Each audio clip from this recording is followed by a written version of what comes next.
weiß Bescheid. Intendo. Welcome to the most forward-thinking, inspirational podcast on the planet. Prepare to reevaluate everything you've been taught.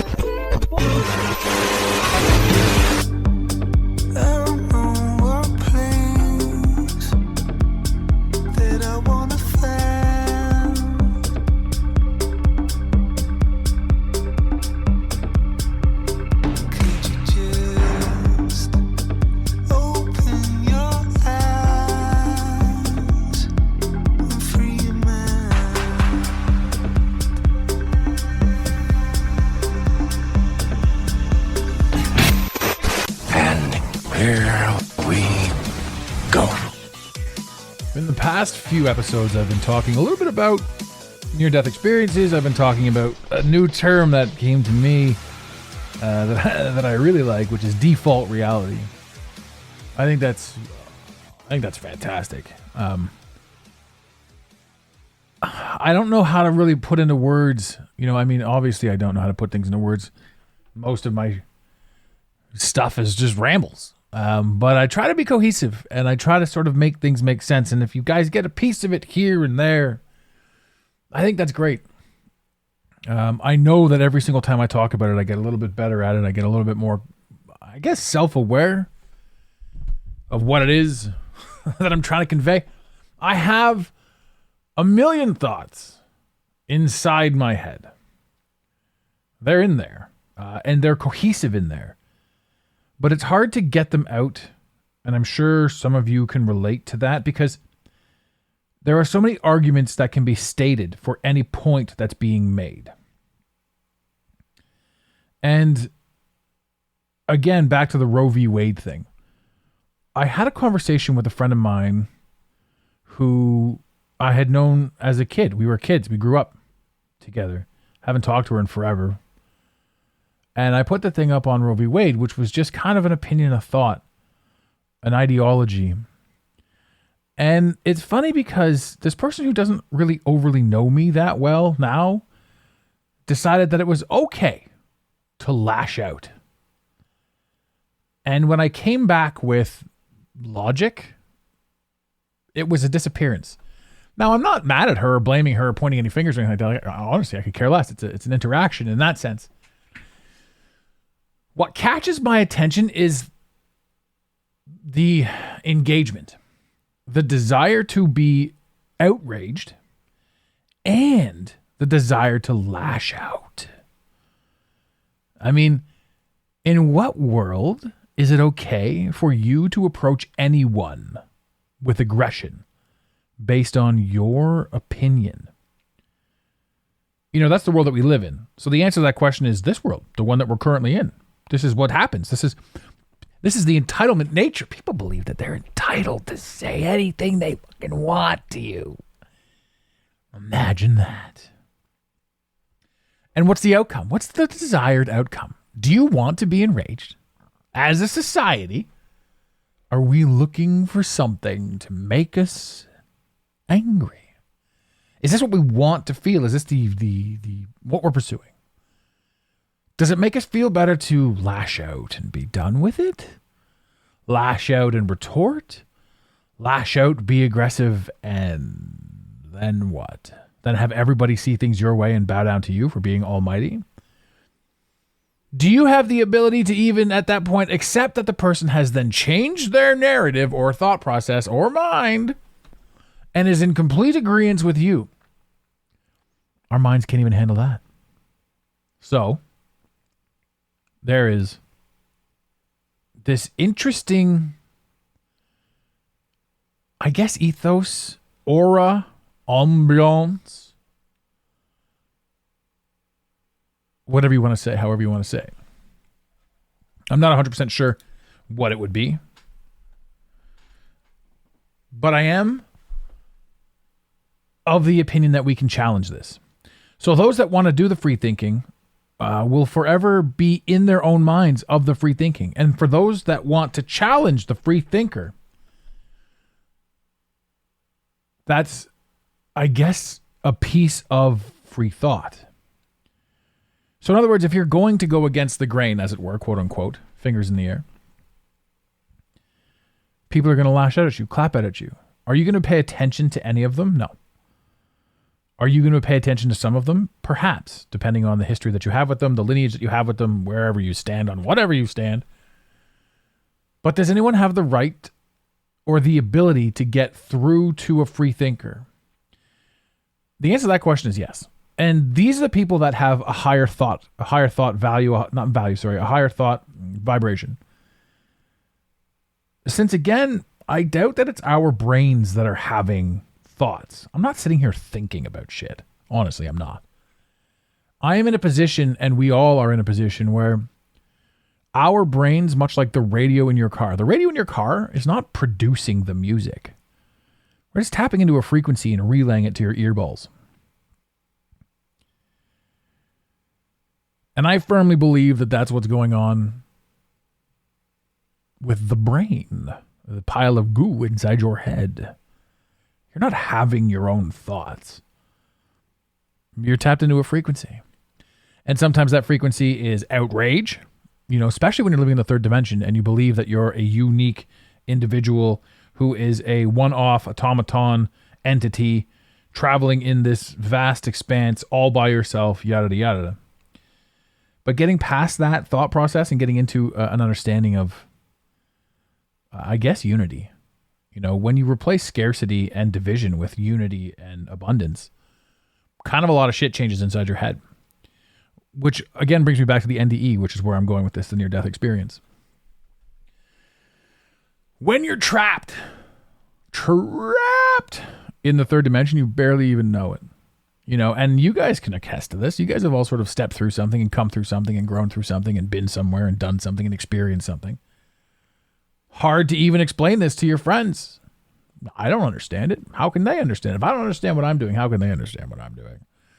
Nobody understands me. Not even myself, right? These are the thoughts that we have. But then again, the more we push, the more we think, the more we fight for what we truly believe, and the more we understand that we're literally observing ourselves do these things. So to those stuck in the third dimension, and I don't think that's any of you guys. I think that you guys are definitely breaking out of and seeing and becoming aware of. I mean, it's incredible, some of the stuff that goes on. Some of the interactions that I have with you guys. I'm blown away more times than not. Sometimes I'm blown away. I'm no longer blown away in a negative sense. I mean, I see that shit now, and it's like, I'm happy when it doesn't come, but when it does come, it's like, everything's going to come. Every time you push the envelope, everything's going to come. So how do you have a thought on quote-unquote Roe v. Wade? How do you have a thought on altering or putting out there the thing that you want to think about? For me, with regards to this, and again, this isn't even going to go in the title because it's so controversial, it's meaningless, the Roe v. Wade thing. Every single person that you could ever talk to about this is going to tell you something from their standpoint, which is basically the amount of knowledge that they've already taken in. And every single person that I have encountered with this wants to talk about women's rights. And the funny thing is, this has nothing to do with women's rights, right? Now, abortion and this and that and all these opinions, yeah, for sure. But Roe v. Wade, the thing that's in the media right now, the distraction that's in the media right now, the main purpose of Roe v. Wade is the overall government used to have a say in what goes on with the abortion. Now the overall government says, no, we're leaving it up to the state. That is literally what Roe v. Wade, that was the overturning of Roe v. Wade. It's no longer up to the government. It's no longer a blanket statement. It's up to the state. So whatever state you live in sets their own rules. That's Roe v. Wade. To watch the people argue these points, I get it. My point with Roe v. Wade is the government itself and the entity that has been, quote unquote, oppressing us or appearing to be our best friend, and everything is a system and we all pay our taxes and we're all so thankful for our roads and our school systems, indoctrination camps, that we don't bat an eye at this stuff. But now we've got things that are constantly pushing the narrative, right? So now you're seeing things. I'm seeing things from a completely different perspective. People are saying things, they're coming out a certain way. The words they're using are identical to the words I would use, but they're seeing it in a negative connotation, whereas I'm seeing it as a positive connotation. Roe v. Wade 2 means, like the overturning of Roe v. Wade to a lot of people means right out the gate, women can't get abortions. And that's kind of an interesting thing because that's, in the eyes of, I don't want to say God, but in the eyes of the ethos, the system, that's one less murder. Now, this is where you get into debates, right? If a person doesn't have eyeballs or an arm, or if the baby can't give you a finger, whatever, it's not a real human, it's not this, it's not that. Which is where everybody has their own truth, their own opinion, because every single person that's going to tell you when a baby is a baby, they're telling you their truth. So I understand that argument as well. And at no point would I challenge their arguments. I mean, you're entitled to your opinion 100%. I'm entitled to mine. The cool thing about both of us having a different opinion is that we're on a different frequency. And, with the right tonality, we could connect and be like, hey, man, what's this all about? So without being aggressive, without attacking each other, lashing out, how dare you have an opinion that isn't my opinion? There's a meme floating around and it says, people don't want to hear your opinion. They want to hear their opinion coming out of your mouth. And I'm like, that's so true. That's so true. And a lot of echo chambers start that way. And a lot of echo chambers end poorly. I like the idea of being able to freely think about certain things and talk about certain things and be able to understand certain things. I mean, there's a truth. In the state of New York, man, you could abort this child right up until the minute it's born. Like the head might be breaching soon. Let's abort. That was a thing, man. That was a thing. Obviously there were circumstances and obviously there's more to that story, but that was a thing. So it's abortion before it comes out. Immediately after it's out, if you chuck it out of the hospital window, it's murder. I mean, where's the line drawn? Well, it's a legal drawing. It becomes a human once it's outside. I don't know about that. So do I have my opinions? Yeah, I'm anti-murder. I'm anti-murder in a lot of things. Now, everyone's going to have their opinion on that too. And I appreciate everyone's opinion and I appreciate where everyone's coming from. And I agree with all of the arguments. Isn't that weird? I'm allowed to agree with all of the arguments while holding my own opinion. It's one of those things where if done and handled properly, this entire topic could really ultimately change the way we view the people making us dance like puppets. And that to me is the ultimate conversation. And that to me is the one thing that I really like the most about this entire scenario, this entire situation. And I come from that again, from being in sort of a fifth dimensional mindset. And a fifth dimensional mindset, a lot of things will push you there. There's a lot of things that take place that get you, I guess, free of certain proclivities, free of certain fears, free of scarcity. There's this thing where we sit around and we debate, and my near-death experience was an interesting one. Because the way the mind works, whether you think it's real or it is real, quote unquote, and we can get into the definition of what real is, right? But if your mind tells you it's real, then it's real. Right? You get the same reaction, you get the same adulation all throughout your entire body as of something that is real. You get the same experience and everything like that because your mind has convinced you that it's real. And your body reacts accordingly. It's like flinching, right? If somebody throws a rock at your head or pretends to throw a rock at your head, your body does the same thing. So my near-death experience was actually not even a near-death experience, as was my understanding. But then that story changed as well. So the NDE that I'm referring to is when I had my gallbladder issues, my gallstones, the whole 9 yards. And typically, I didn't know that there was anything wrong with me. And that was the weird thing. I didn't know that there was a problem. And they talk about kidney stones and gallstones are the hardest things that you'll ever have to pass. And sometimes the gallbladder will collect stones and sometimes it'll collect sludge, but very rarely will it collect both. And that's what happened to me. So one day at 11:30 at night, actually flash forward to 2 weeks earlier, I was in bed and I got woken up by this weird pain in my lower back and I couldn't get back to sleep. And it was this awkward pain in my lower back, which almost then kind of felt like indigestion and gas. So I drank a whole bottle of Pepto and went back to sleep. And like that worked. And I didn't think anything of it. And then 2 weeks later, 11:30 rolls around at night. And I'd been, no, it's more like, 11:30. And I'd been in bed. Something happened. And I was in bed early that night. I passed out at like 10 o'clock. So I woke up at 11:30 and I've got this weird pain in my back and it's discomforting. It's uncomfortable. And then like a metal snake, I felt it sort of rotate around to the front of my chest. And I'm like, well, this is awkward. So for a few minutes or for about 20 minutes, I was like, this is a really bad and weird pain. And then I felt it shift around to the front.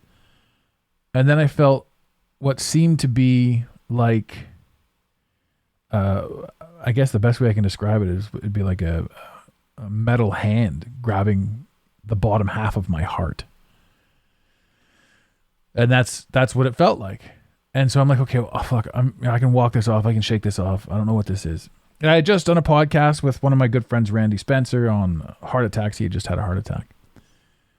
And so I literally sat there and I listened to it. You know, I come from the generation where they're like, walk it off, man. Walk it off. All men are taught to just walk it off, whatever it is. So I'm like, I'm not going to bother anybody. I'm not going to go to the hospital. I'm not going to do nothing. I'm just going to walk this off. Anyway, I couldn't walk it off. I couldn't walk it off at all. And I listened to this podcast. Now I'm in pain for quite a few, about two hours or so. And it's like, what do I do? What do I do? What do I do? And then I got this like spike pain where it's like my heart started skipping a beat and then it wouldn't re-regulate. And that was really peculiar. And I'm like, okay, I think I'm in trouble. So I called what we have up here called telehealth, which isn't quite 911, but it's the one below it.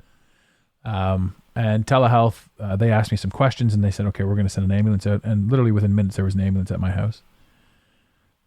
But I remember the situation, and I'm standing there, and I've got it like it's the middle of the night. I'm in my boxers, and I remember, and this is my NDE. There was a moment in time where I was standing there, and I was in such a weird state of pain that I'd never experienced before. And it wasn't like my threshold for pain is massive, and this wasn't hurting me, per se. It was just such an awkward pain that it was scary. And I was legitimately scared. I was scared for my life. And that's one of those things where, you hear about people dying young and you hear about this sort of stuff. And at the time, I'm only 40 years old. And I was scared. And that's one of those things that, like I said, that is awkward. It's this pain on your heart. And then it's this pain in your head. And then it's hyperventilation, and then it's anxiety through the roof, which does not help the heart situation. But I stood there, and my personal NDE was deciding at this moment in time, and my brain had calculated my odds of making it out of this at this moment in time. And my brain was right, because this is my brain. Whether it's right or it's wrong, at that moment in time, it's right. And I had just come through a lot of stressful situations. The past 2 years of my life were a huge buildup. I had just come from massive amounts of pain from getting over sciatica, which lasted way too long, over a year. It was bed crippling and mentally, shattering to a lot of things, shattered a lot of illusions. And now I'm faced with this kidney stone, or this gallstone, sorry. This gallstone, which is a bunch of gallstones, and it's sludge. And I was to later find out that it was actually gangrenous. So when they went in there, I'll get to that in a second. So now I'm standing here at my personal NDE, which is me standing in front of a selection of pants, jeans. What am I going to put on? And I stood there and I decided, well, if I'm going to die, I'm wearing these pants. And that day I chose my death pants. Because that's how the brain works. So I made that decision. I said, I'm going out in these pants. That's it. And I put the pants on. My heart was freaking out. I got upstairs. The ambulance was here. They asked me some questions, hooked me up to a monitor, and then said, well, it's not a heart attack, but you're definitely coming with us. So I was like, okay, that's cool, right? Keep in mind, I'd already decided that if I don't make it out, if I don't make it back here, these are the pants I'm going to die in. If I don't make it back to my house. And this changed fundamentally kind of how I view tiny issues, proclivities that take place throughout the earth, throughout our daily experience as a human.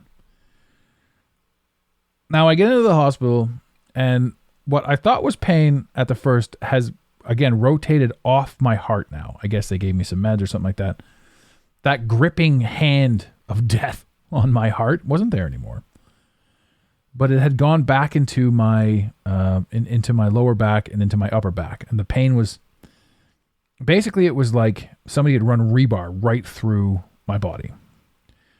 And that's where I was. I was 50% like gonna pass out. I was strapped to this gurney and they're trying to admit me. And I said to the one doc, I'm like, you've got to let me off this fucking gurney. I'm going to shit my pants. I'm going to puke all over the place. I'm going to pass out. I'm going to faint. I can't sit here. I'm in so much pain. Please let me stand up and move around. And he's like, I don't know if I can. I was just, there's the bathroom. Just let me go to the bathroom and monitor the bathroom. If I fall, you'll hear me thud and hit the ground. I'm in so much utter pain. And then they put me in. They finally admit me. And I get walked in and I'm like, they're like, here, sit on this. I sit down. I'm freaking out. I'm in this weird pain. It's not scared pain anymore because the doctor said no heart attack. So it's not scared pain anymore. It's just this awkward, weird, what the hell pain. It's all inside my body. Flash forward, I ended up violently throwing up. And then they put me in a bed. And then from the bed, they wheeled me into ultrasound room. I couldn't think of the word.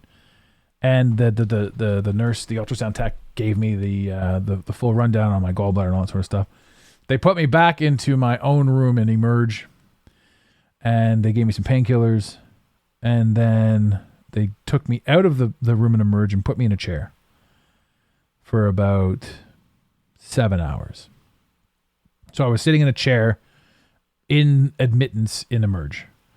But they gave me some really good drugs, and I was doped up and basically asleep the whole time until the bag wore empty, and then I was immediately back, immediately awake, and immediately in pain.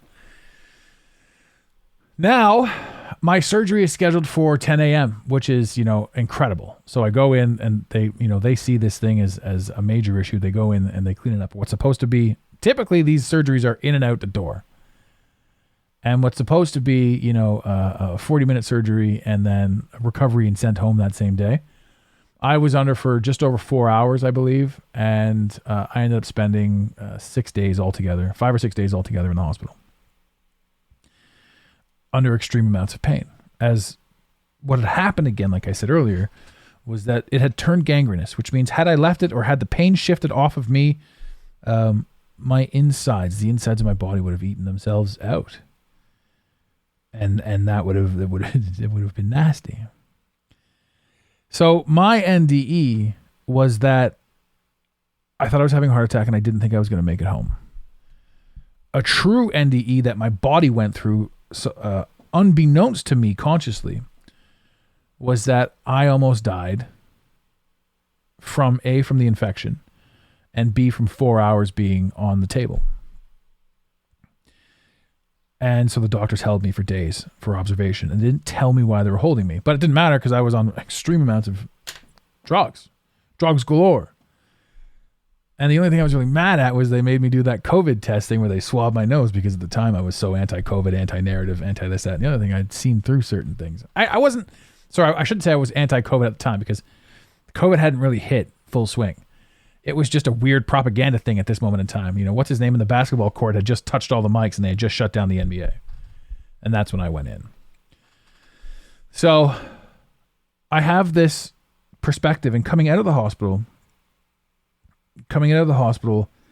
this is where the term default reality really sets in for me, because I started to wake up to certain things. Now, there was a time where I was awake, where I was, like before this all went down, I was obviously questioning things. I mean, I questioned all kinds of stuff. The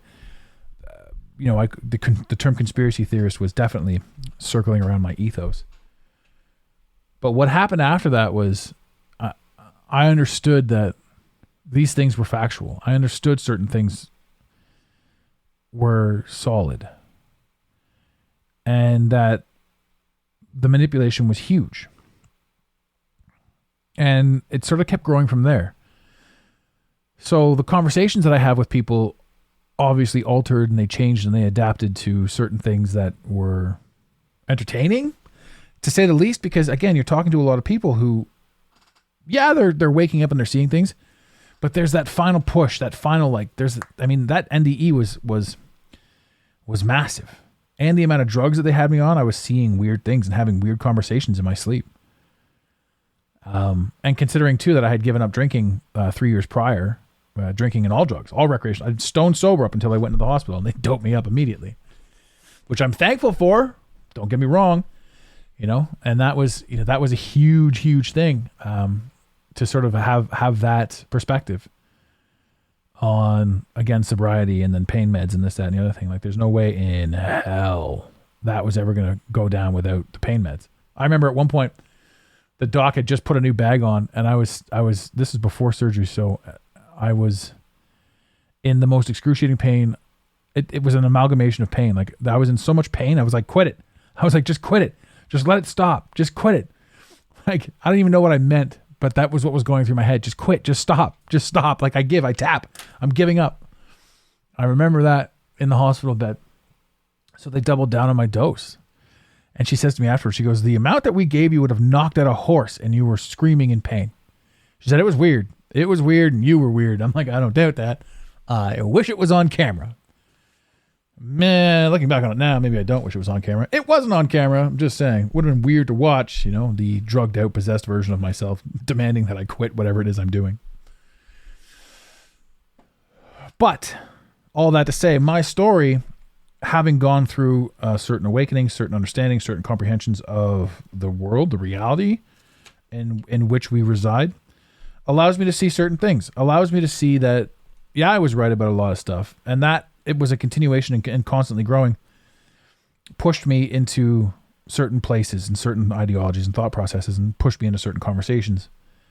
And I can look at it and I can say, I remember a point in time where I was so frustrated with the fact that we've been lied to about everything. And I didn't know what to do with it all. And then the NDE took place, and it was two of them. It was the conscious NDE where I was picking my pants, and then it was the subconscious NDE where my body literally almost died. My body almost cut out. And my body it's not mine. I don't own my body. I'm currently wearing it. The essence that is me is existing in this entity, this body, this meat suit. Much like when you're scuba diving, you aren't the scuba suit, but you need it to survive underneath the apparatus and all that stuff. So when my body almost shut down, it pushed me into a true comprehension of, I guess, existential truths. And that is a fascinating perspective to have, where absolutely everybody is right. Because everybody that's talking to you about everything that they're talking to you about are coming to you from literally their perspective. And there's a time in all of the arguments that you have with people and conversations that you have with people that, for the most part, 99% of every conversation that we have is us waiting for them to stop talking so we can interject our points, as opposed to trying to fabricate an ideology, comprehension, as to where they're coming from. And when we can understand them a little bit better, we can take that information and merge it in with us, and merge it in with our minds. And just like 200 episodes from now, I'll have I don't say an entirely different perspective, but I'll certainly have all that more time under my belt of me collecting new information and new understanding and new comprehensions of the world around me, which will change my reality from here, right? But the cool thing is, every reality and every layer and everything that you can jump into and every new understanding that you can jump to, we all started with the same base reality, our default reality. Wake up, put on your pants, go to school, learn about the Pythagorean theorem. Your mother goes to work, your father goes to work, the family unit is separated, everybody's indoctrinated, and everybody's living miserably, paycheck to paycheck. Right? The freedom from breaking free from that and from understanding that there's so much more to all of this than that changes everything. So to be able to have a conversation on a fifth dimensional plane with somebody who's desperately trying to get there, I say this, trying to find the fifth dimension, trying to find that higher elevation is a very daunting task. It's like a fish trying to find the water it's currently swimming in. Understanding and knowing that it's there and just letting it be there will eventually have you see it. A lot of people get thrown into it and rushed into it. Maureen St. Germain talks about it in Waking Up in 5D. She says a lot of people get shocked into it at a young age and see things at a young age, which makes you, one of the clairvoyants, one of the people that always sees something differently. You're the person that never really fit in because you didn't understand why the cool kids were the cool kids and why the losers were the losers. Whatever it was, however the hierarchy worked. You were above the hierarchy, right? And that pissed off a lot of people. And it also made us segregate because we're trying to play in this world. We're trying to play in the third dimension when we're already fourth dimensionally charged. And it says things about, she goes on to say things about, some people have gone through such traumas that they've skipped over their heart chakras. They skipped over the ability to be vulnerable. And that was absolutely me. That happened to me for sure. And when I was locked into the third dimension and breaking into the fourth and fifth, I had this image. I had this thing that I had to procure. I had to be perceived a certain way. And then you sort of realize that it wasn't about the way that you were perceived. It was about how you needed to perceive you. And the more you go down that road, the more you sort of see these things, the more you realize that every single person that's out there that's creating some sort of controversy for you is actually giving you an opportunity to overcome something in your life or to let go of an ideology or a belief, or like a limiting ideology, a limiting belief. Every point of conflict is an opportunity to grow. And when you sort of see these things from a fifth dimensional standpoint, in a fifth dimensional state, like I said, some people crash into the fifth dimension. An NDE is often something that will really wake somebody up to the fact that everything is as they've perceived it, but the way they see it and how they go about attaining what they need to attain can all change. Dropping scarcity and adapting abundance changes everything. Giving more than you take is huge. Asking what's in it for me gets replaced with how can I contribute?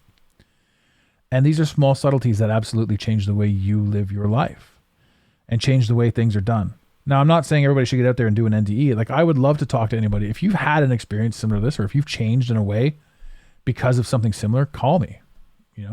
Send us a text message, 647-338-1265. Come on the show. Say your piece.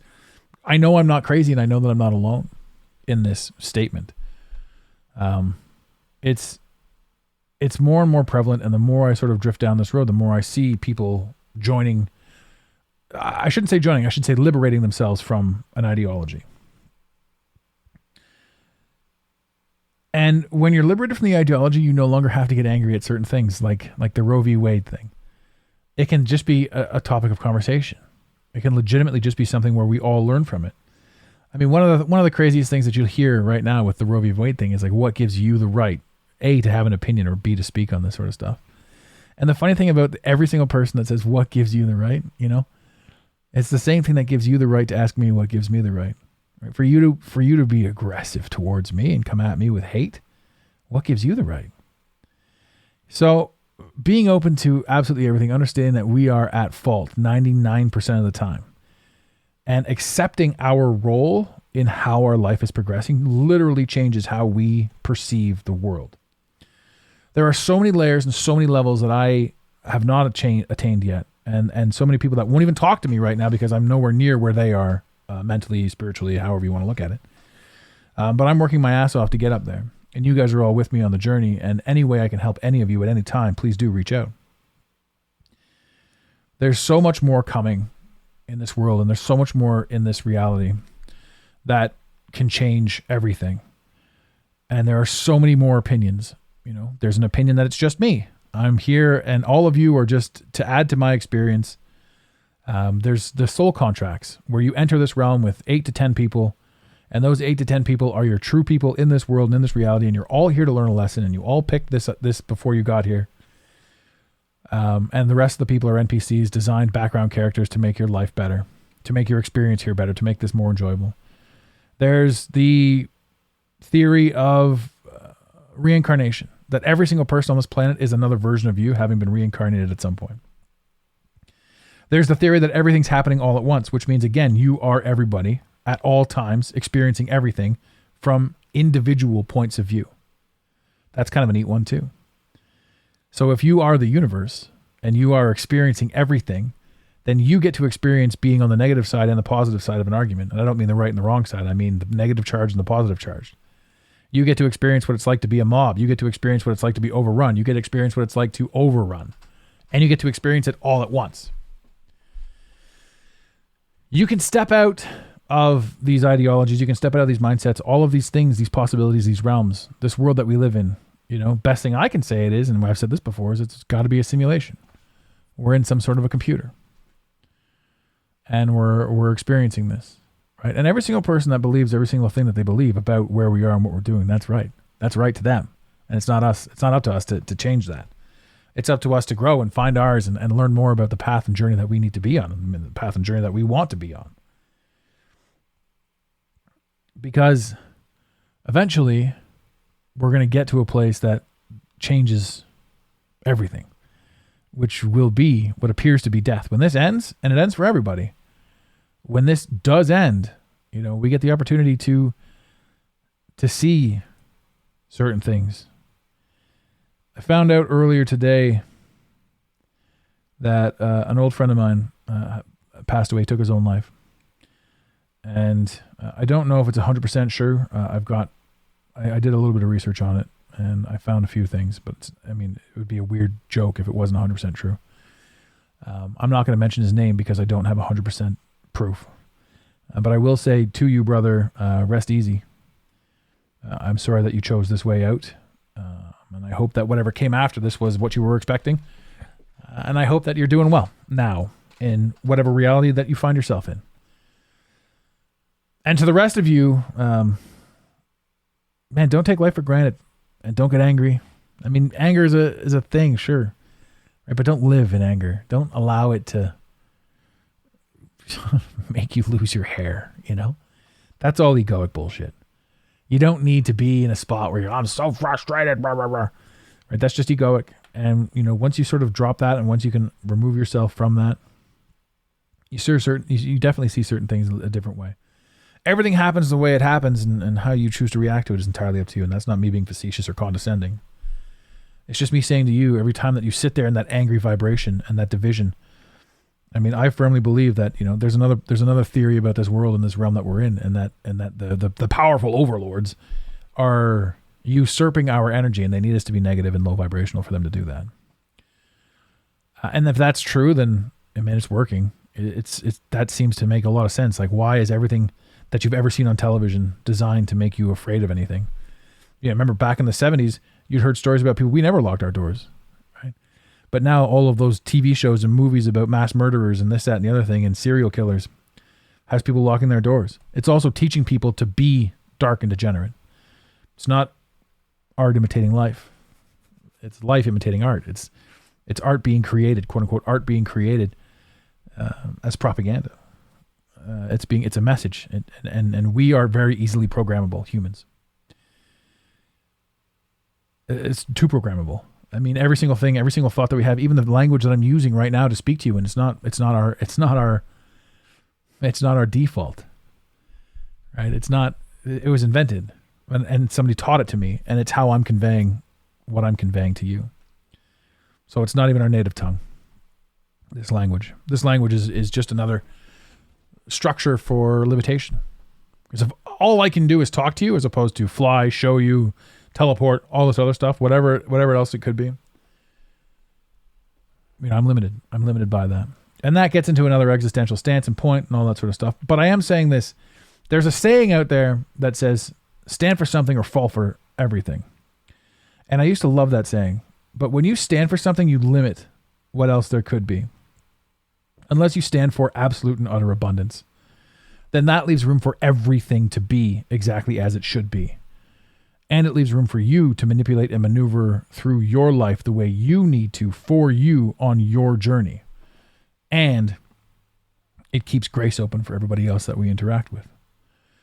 So, ladies and gentlemen, thank you for listening to me ramble on episode 202 of the Mental Mastery Alliance podcast.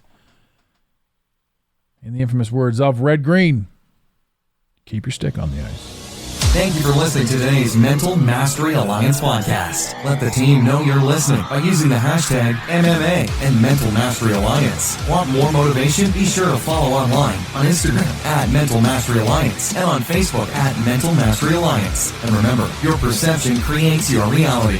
Make it a great day. You got it, Pontiac.